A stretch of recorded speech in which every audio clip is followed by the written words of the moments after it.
What would you say is the fastest way to six figures? The fastest way to six figures is to understand what makes 100. In other words, whatever makes 100, you have to figure out how to do that 10 times. And then if you can do that 10 times, then you have now made 1,000.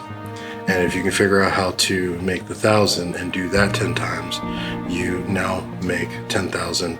And of course, that 10 times now makes 100,000. But I'm telling you, that's the key to scale.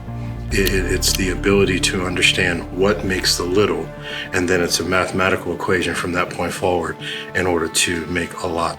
And so I think the biggest thing is people don't pay attention to the details.